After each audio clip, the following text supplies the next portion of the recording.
Bienvenue sur Ray Ministries, le ministère qui partage l'amour, la paix et la joie de celui avec qui rien n'est impossible. Aujourd'hui, nous sommes avec une sœur qui a eu à cœur de partager son témoignage de comment le Seigneur l'a délivré des liens des féticheurs pendant sa grossesse. Donc, c'est vraiment un témoignage puissant, c'est vraiment un témoignage merveilleux à la gloire de Dieu. Et nous prions vraiment que vos cœurs soient disposés afin d'écouter ce témoignage, afin de recevoir ce que le Seigneur a pour vous à travers ce témoignage au nom de Jésus. Amen. Donc, bonjour, ma bien-aimée sœur. On espère que tu vas bien. On te remercie encore une fois d'avoir accepté de partager ton témoignage sur Ray Ministries. Donc, on va te laisser introduire ton témoignage, présenter un petit peu, sans dire ton nom, mais donner un petit peu de détails, voilà, sur ton témoignage, comment ça a commencé et tout.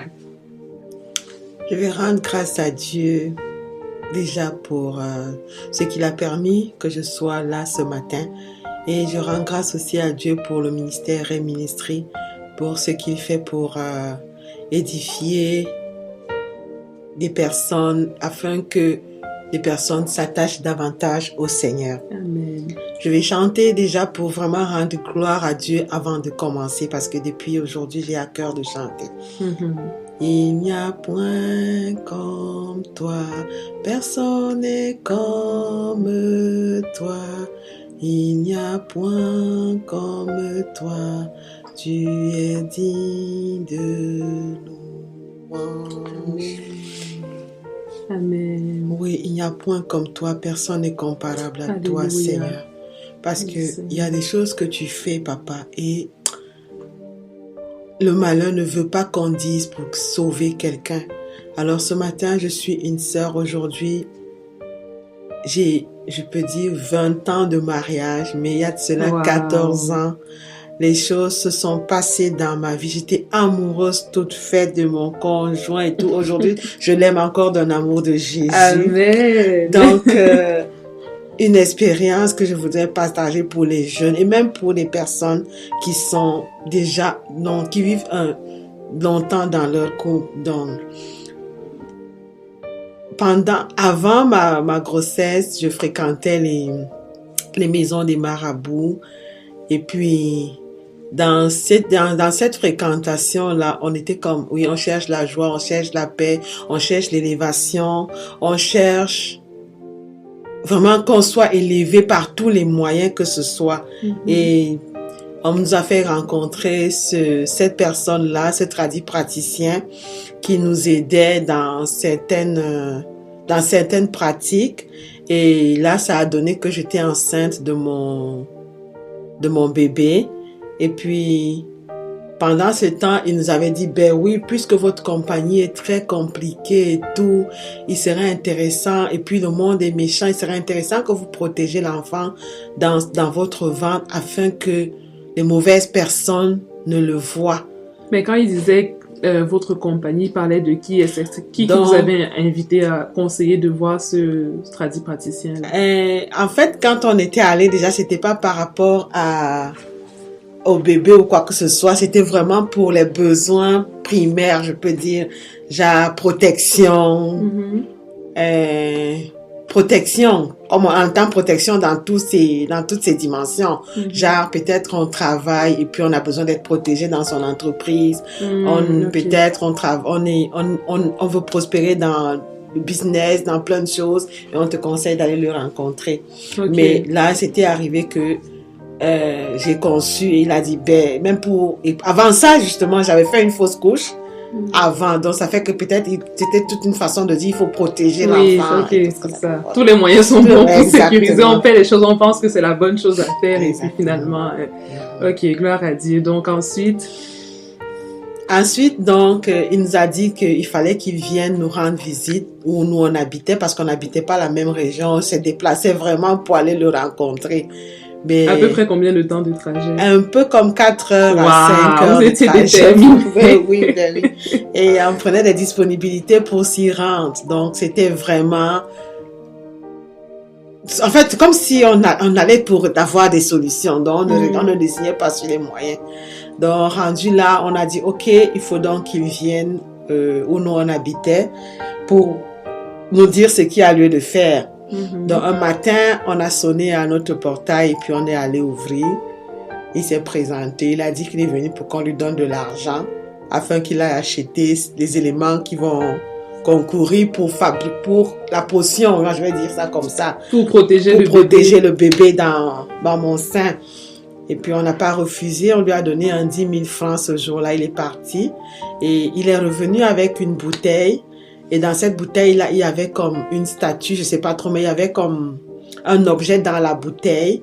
Et la bouteille était fermée, avec comme une huile rouge et tout, c'était comme l'huile d'onction. J'ai pas envie de juger une religion, mais c'est un peu, on trouve ça chez les catholiques avec des objets à l'intérieur fermés. Oui. Je sais pas, pour ceux qui les fréquentent, ils vont savoir ce que c'est. Et puis il est venu, donc il a dit, bon, chaque fois quand je vais me laver avant de sortir de la maison, je dois appliquer cette huile-là sur mon ventre et tout. Et en parlant quoi. Ok, j'ai pris l'huile et puis j'ai commencé à oindre mon ventre comme il avait demandé. Mais un jour, parce que je le faisais, mais en même temps je priais aussi. Je cherchais la face de Dieu, dans tout ce que je faisais. Peut-être pas de la bonne manière, mais Dieu nous dit souvent que tout ce qu'il fait est bien, parce que enfin c'est pour plus tard quand il va éclairer tes yeux que tu saches qu'il il t'a sorti vraiment du gouffre. Donc plus tard, quand je le faisais maintenant, un jour le monsieur de sa maison, il a pris mon numéro de téléphone, donc il a établi vraiment un lien. Et puis de temps en temps, il m'appelait, il me demandait vraiment comment va mon épouse comment va ma femme qui est dans ton ventre, parce qu'il m'a demandé quand j'ai fait l'échographie quel sexe et tout. Je lui ai dit, il m'a dit comment va ma femme qui est dans ton sein et puis est-ce qu'elle va bien et tout. Moi je comprenais rien, mais un jour j'ai tiqué, j'ai dit mais comment il peut me demander comment va sa femme qui est dans mon ventre et tout. Donc, ton bébé qui était dans ton sein, qui n'était même pas encore né, lui, il l'avait déjà déclaré que c'était sa femme. Et c'est dans le monde spirituel déjà, il y avait déjà une connexion, c'est ça, un mariage que lui, il avait déjà établi à travers sa parole. Ok. Donc, quand il l'a fait, j'ai dit, un jour, je me suis réveillée, j'ai parlé à mon conjoint, j'ai dit, c'est vrai que maman nous a amenés demander conseil à ce monsieur, il nous a peut-être souvent aidé, mais rendu là, je comprends pas pourquoi je dois cacher ce que le Seigneur me donne comme grâce aux yeux du monde. Et puis ce matin là, quand je me suis réveillée, j'ai parlé, je suis allée à la salle de bain, je me lavais, et au lieu de pratiquer, certainement j'avais prié avant et tout, mais ce matin là, je suis allée à la salle de bain, j'ai ouvert et puis j'ai dit, tiens, je me débarrasse de ce lien. Oui, j'ai commencé, mais si je me rends compte en chemin que je me suis trompée, Dieu est capable d'ouvrir mes yeux. J'ai versé dans la bolle de toilette et tout. Tu as jeté la potion. J'ai tout vidé la potion dans mais l'objet qui était à l'intérieur ne sortait pas. Donc je sais pas, je me posais plutôt la question, mais quelle imagination ils ont pour mettre un objet dans une bouteille et ça ne peut pas sortir. Donc dans ma tête, je disais que c'est comme si c'est mon enfant qui est emprisonné dans cette bouteille là et tout. Donc quand j'ai versé, puis je suis allée jeter la bouteille en question, j'ai pas parlé de ça à mon mari et tout, j'ai seulement dit bon, ça suffit, j'ai jeté. Et puis plus tard le monsieur m'a encore appelé, il a demandé je viens prendre des nouvelles et tout, mais cette fois-là ça avait mis du temps avant qu'il n'appelle. On dirait qu'il s'est rendu compte dans ses affaires que j'ai arrêté de faire ce que je faisais. Donc il me dit mais j'appelle parce que je veux prendre des nouvelles, est-ce que tout va bien et tout. Je lui ai dit justement tout va bien, mais je lui ai pas dit que j'ai versé la potion ou quoi que ce soit. Et puis cette fois-là on s'est pas parlé, mais plus tard il a rappelé pour dire je viens encore aux nouvelles, est-ce que tout va bien et ma femme, et voilà exactement les termes qu'il utilisait, et ma femme comment elle se porte, est-ce qu'elle grandit bien. Je lui ai dit tu n'as pas de femme chez moi et je sais pas pourquoi tout le temps quand tu appelles tu parles de femme. Tu étais déjà à combien de mois de grossesse? Plus que 6 mois et tout. Okay. Donc vraiment il avait les codes de l'échographie, il savait que c'était une fille que j'attendais. Donc quand il a appelé comme ça, je lui ai dit non, plus jamais, ne me parle plus de ta femme et tout, et je refuse que tu continues à m'appeler. Donc, mais par rapport à l'échographie, est-ce que c'est toi qui lui envoyais des nouvelles? C'est toi qui lui... puisqu'il prenait les nouvelles, on était amis. Quand tu fréquentes ce milieu-là, tu ne vois rien de dérangeant parce que tu te dis que c'est le bonheur. Il est là pour contribuer pour ton bonheur. Il n'est pas là pour te faire quelque chose de pas correct, oui. Ok. Donc, c'est dans ce sens-là que je disais, quel sexe tu entends. Donc, naturellement, tu lui dis, tu lui donnes la nouvelle sans savoir l'impact que ça aura ou bien ce que lui l'attend. C'est ça. Oui.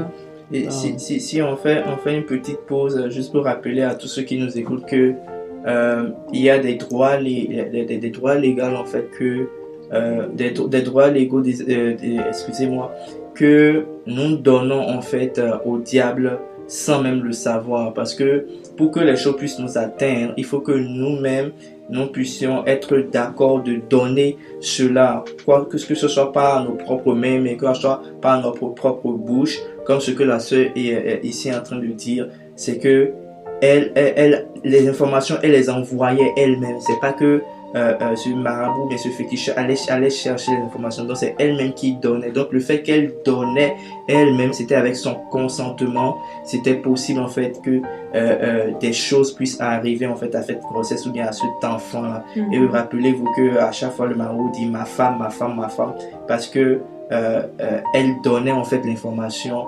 à ce marabout-là. Donc il y a déjà un droit légal qui est donné, qui est consenti en fait par rapport à cela. Donc je peux faire une parenthèse. Sans même le savoir en fait, parce que quand la Bible dit la vie et la mort sont au pouvoir de la langue, parfois on dit des choses, on ne se rend même pas compte que on est en train, à travers des choses qu'on est en train de dire, on est en train de proclamer la vie ou la mort. Quand on dit la vie ou la mort, c'est pas forcément la vie physique ou la mort physique, mais on parle aussi de la mort spirituelle et en tout cas, c'est vraiment un rappel là pour dire que faisons vraiment attention à ce qu'on dit et à qui on le dit.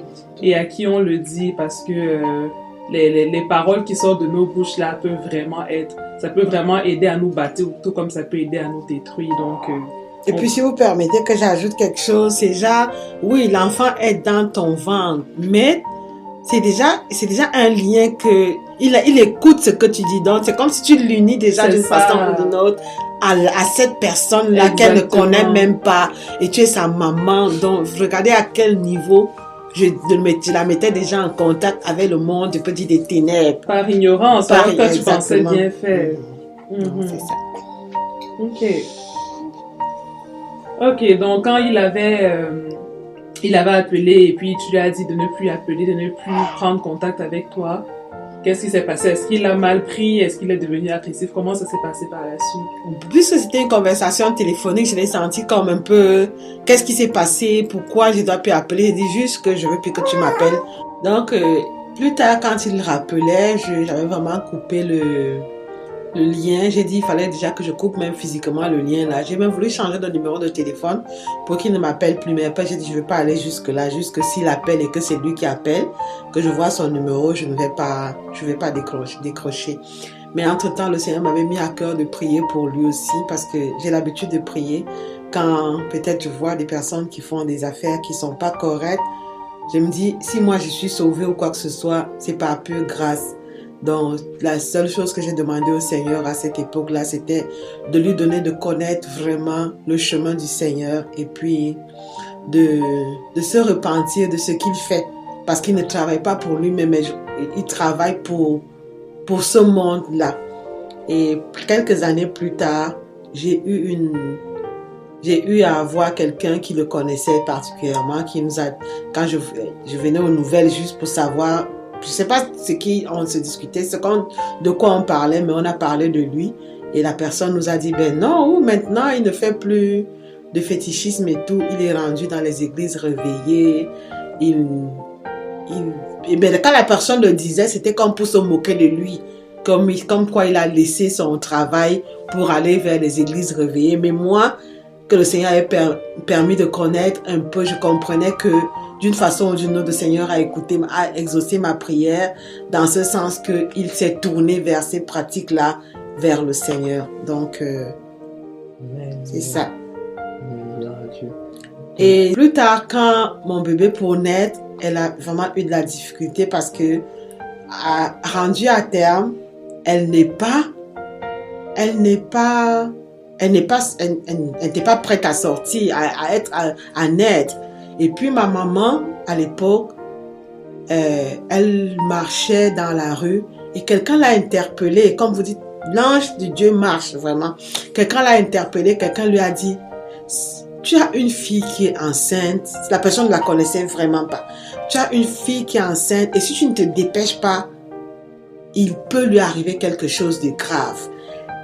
Aujourd'hui, pendant que je suis en train de rendre le témoignage, ça me met à cœur de savoir, est-ce que peut-être tout ce que j'avais déjà fait maintenant, le diable était fâché et il voulait comme reprendre physiquement même ce qu'il m'avait donné, ce qu'il avait, en fait, ce qu'il attendait de moi, il a vu qu'il ne l'a pas eu. Et puis maintenant, ma maman à l'époque est partie rencontrer quelqu'un, une maman qui lui a dit, ok, va, parce que peut-être il fallait utiliser aussi les mêmes peut-être choses, je ne sais pas vraiment, mais elle est revenue me voir, elle est venue, j'ai fait 2 semaines après terme pour accoucher, mais ma maman était là, elle a apporté quelque chose aussi que je devrais par exemple lécher pour, peut-être afin d'accoucher paisiblement, mais elle est arrivée jusque là, malgré tout ce qu'elle avait apporté, je n'ai pas accouché. Et puis le col était déjà effacé et tout, mais je réussissais à marcher sans problème. Et puis, quelques temps après, je suis allée à l'hôpital. J'ai accouché par voie basse, sans complications, sans laisser quoi que ce soit. Et je veux vraiment rendre gloire à Dieu parce que il pouvait m'arriver des choses bizarres, mais le Seigneur a été au contrôle. Amen, amen, amen. Donc, si on fait un petit retour en arrière, je suppose que ceux qui nous écoutent veulent comprendre pourquoi, en fait, d'abord, cette envie-là, en fait, d'aller voir quelqu'un qui pratique le fétichisme. C'était quoi le besoin? En fait, comme je l'ai dit tantôt, avant de le rencontrer, j'avais perdu un bébé à l'époque de façon bizarre et tout. Donc, après 6 mois de grossesse, le bébé a été... Et je suis allée faire une échographie et puis le bébé était retrouvé comme mort dans mon sein. Et rendu là, on voulait comme mettre toutes les chances de notre côté pour éviter le pire. Et on est donc allé consulter le féticheur pour ça. Ok, donc c'était ça le besoin.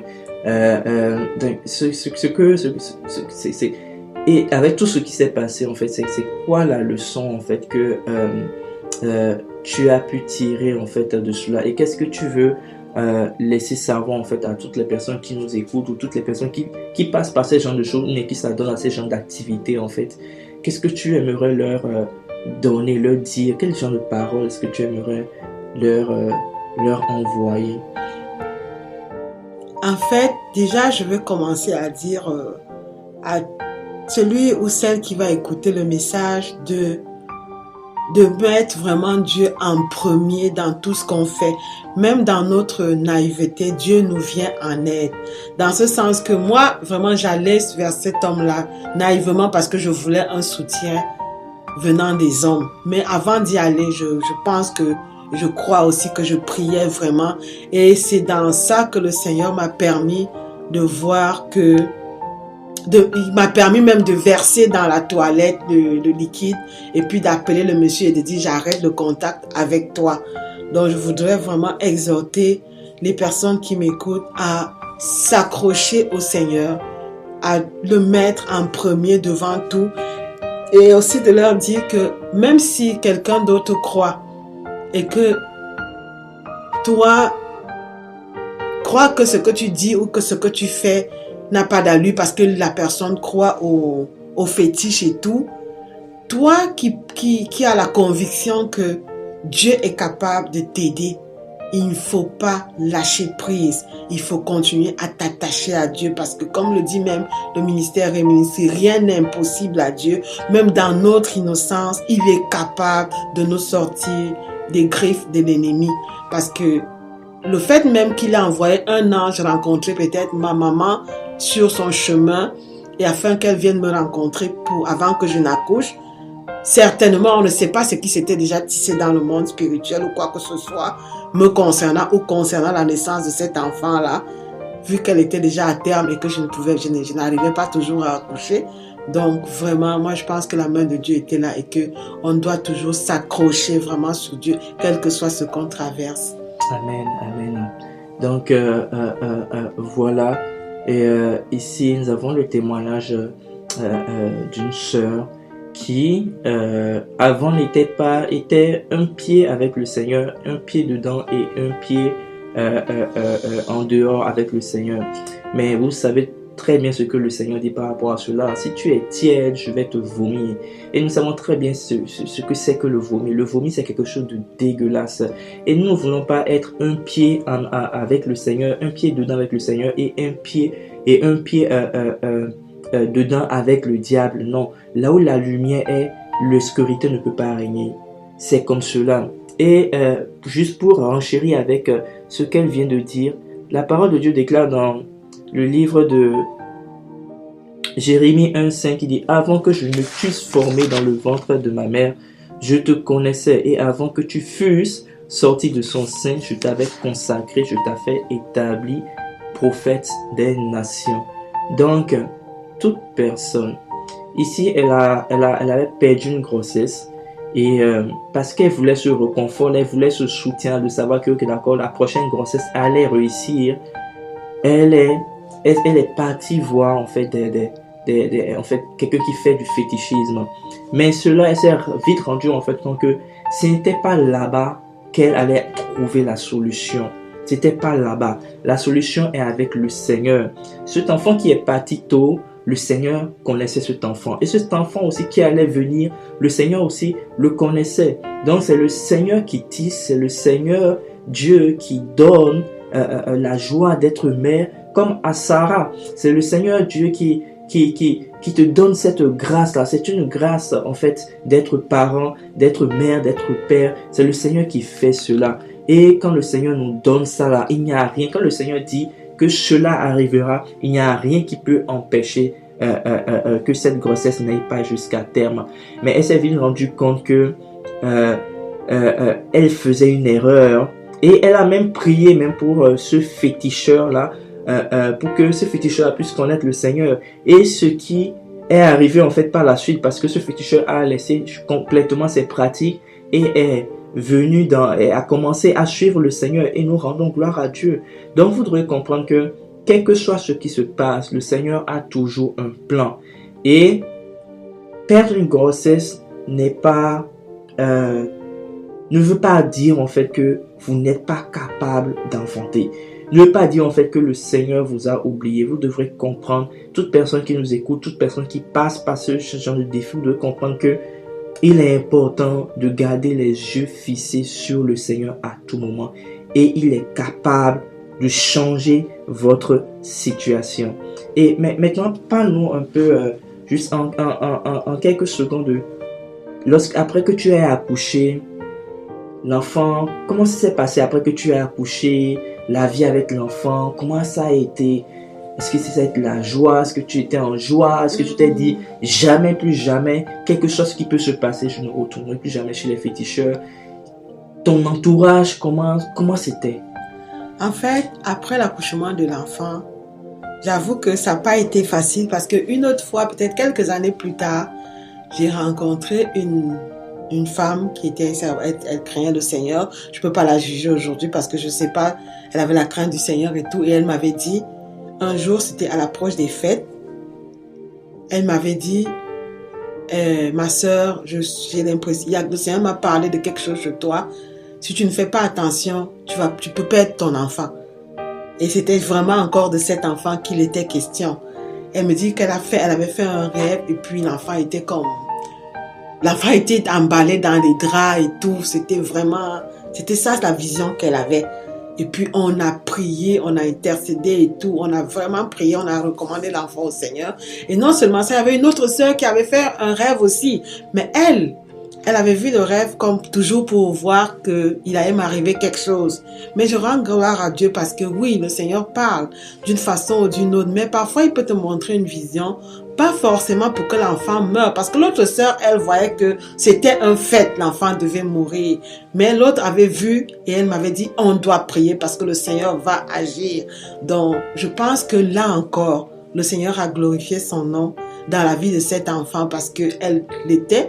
Et jusqu'à aujourd'hui, par exemple, elle est bien portante, elle est joviale, elle est calme, c'est une fille de caractère et tout. Vraiment, je bénis le Seigneur pour sa vie. Et moi aussi, sa maman en retour, j'ai décidé vraiment de suivre Jésus. C'est vrai qu'au départ, je n'y allais plus, mais j'avais pas vraiment cette force de caractère de dire je m'abandonne à Christ. Mais maintenant, présentement que je vous parle et que je rends mon témoignage, je peux vous dire que en dehors de Dieu, il n'y a pas de réconfort ailleurs. Il n'y a pas de solution ailleurs qu'avec Dieu.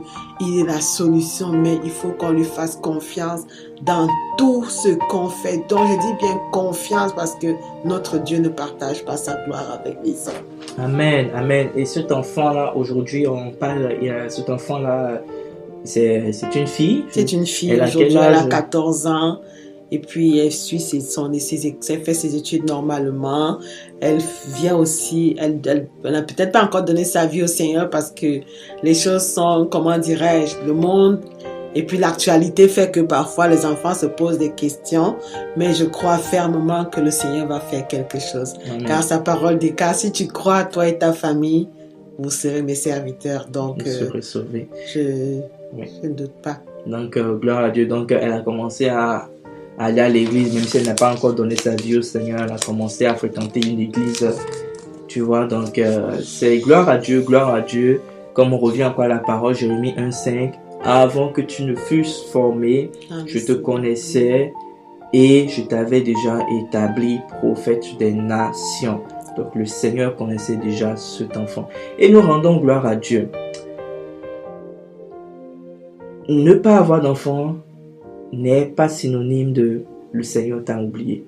Cela n'est pas synonyme de tu n'es pas capable d'en avoir. Ce que les médecins déclarent, ce que les docteurs déclarent, ce n'est pas ce que Dieu a déclaré sur ta vie. Amen. Il est important de garder les yeux rivés sur Dieu. Parce qu'au travers du sang de Jésus, nous avons été réconciliés par la grâce et les douleurs sont parties. La stérilité est partie.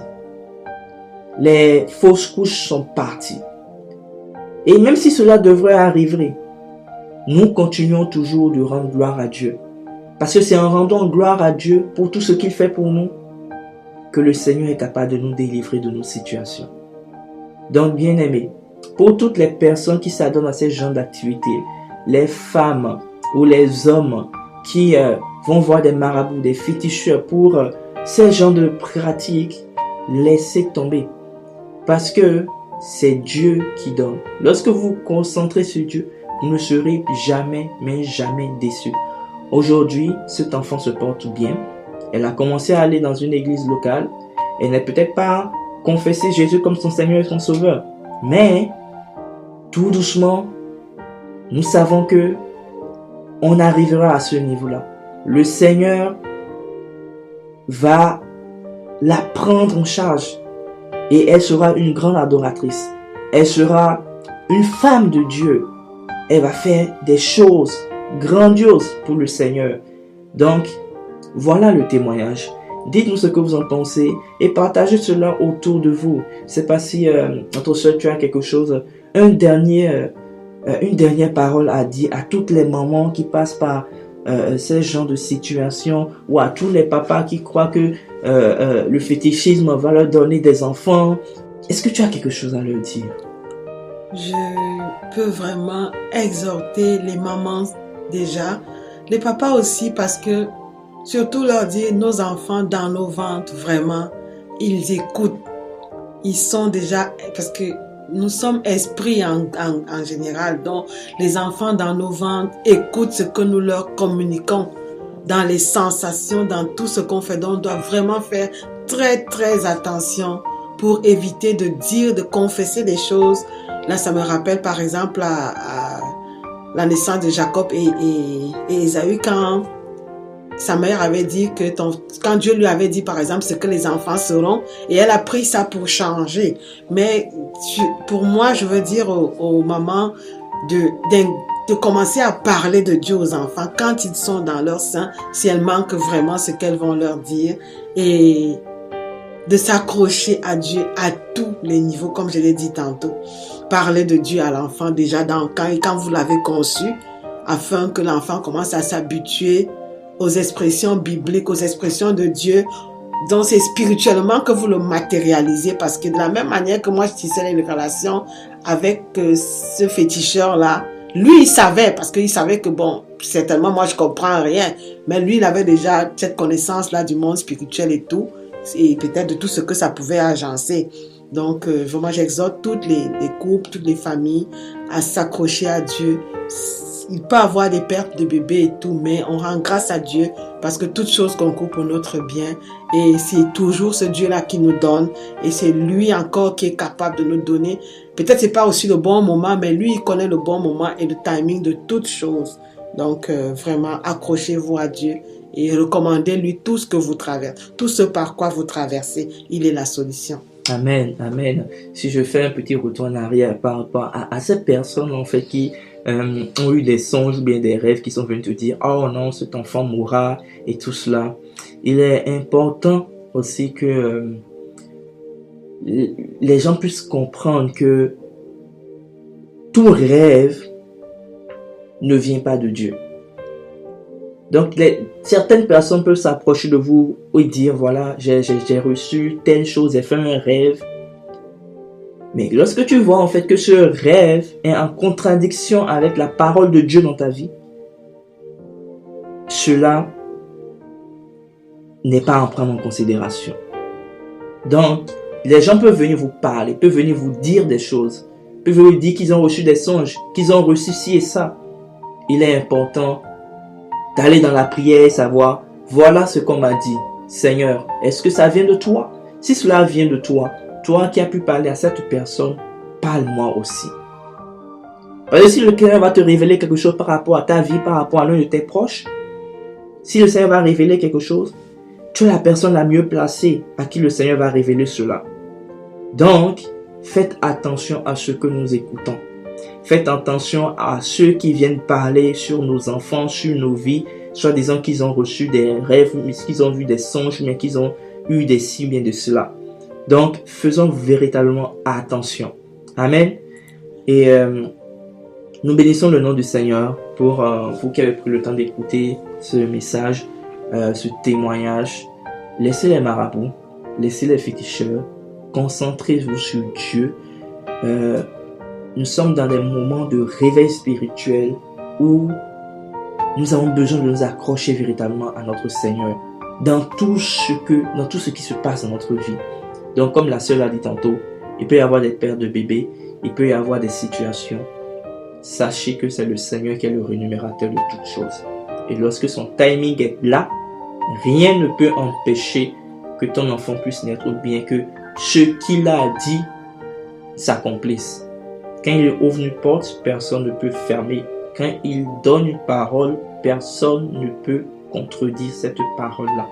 Donc, concentrons-nous sur Dieu et sur le sang de Jésus qui a coulé à la croix pour nous, parce que c'est au-delà de cela, au travers de cela, que nous avons été sauvés.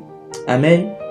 Donc, merci beaucoup à la sœur qui a pris de son temps pour nous donner ce témoignage. Et nous croyons que nous la reverrons peut-être aussi encore bientôt pour un autre témoignage encore puissant à la gloire de notre Dieu. Est-ce que tu as quelque chose à dire pour la fin? Je vais juste peut-être chanter un cantique pour donner gloire au Seigneur, que le Seigneur m'a mis à cœur dans les moments difficiles et tout. Donne gloire, gloire, gloire à ton nom. Donne gloire, gloire, gloire à ton nom, oh Jésus. Donne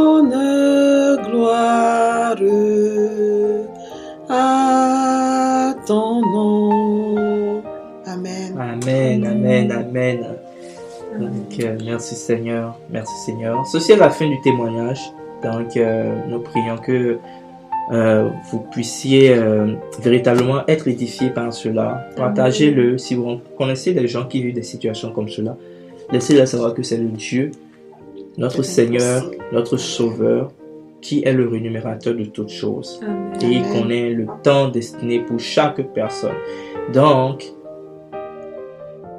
restez dans la joie, dans la paix et dans la tranquillité, parce que c'est de là que viendra notre secours.